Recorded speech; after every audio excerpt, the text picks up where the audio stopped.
Hi guys, അങ്ങനെ ഞാൻ വണ്ടി ഒന്ന് വാഷ് ചെയ്യാമെന്ന് വിചാരിച്ചിറങ്ങിയതാണ്. വണ്ടി മൊത്തത്തിൽ ചെളി പിടിച്ച് കുളമായിരിക്കുകയാണ്. കുറച്ച് നാളായി ഒന്ന് കഴുകിയിട്ട്, അപ്പോൾ ഒന്ന് വാട്ടർ സർവീസ് ചെയ്യാമെന്ന് വിചാരിച്ചിറങ്ങിയതാണ്. ഫോം വാഷോ ഡീസൽ വാഷോ ഒന്നും ചെയ്യുന്നില്ല. അധികം കാലം എന്തായാലും ഉണ്ടാവില്ല, പെട്ടെന്ന് തന്നെ ചെളി പിടിച്ച് കുളമാവും. അതിനേക്കാളും നല്ലത് ഒരു 50 രൂപയുടെ സർവീസ് ചെയ്യുന്നതായിരിക്കും തോന്നുന്നു. അപ്പോൾ നമുക്കൊന്ന് സർവീസ് സെൻറ്ററിൽ പോയി നോക്കാം. ചേട്ടാ, ഒരു 50 രൂപയുടെ ഒന്ന് വെള്ളം അടിച്ചു തരുമോ? അത് അത് മതി. മഴയല്ലേ? അല്ല, സാധാരണ 50 രൂപയ്ക്ക് വന്ന് അടിക്കല്, അതുകൊണ്ട് അങ്ങനെ പറഞ്ഞു. അല്ല, മഴക്കാലമല്ല, ഇപ്പം അടിച്ചാലും വൈകുന്നേരം തന്നെ ഒരു മഴ പെയ്താൽ പിന്നെയും ചെളിയാവും.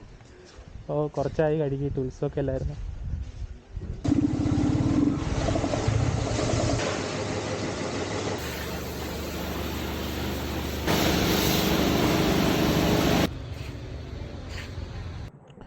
ഗൈസ്, അങ്ങനെ നമ്മുടെ വണ്ടി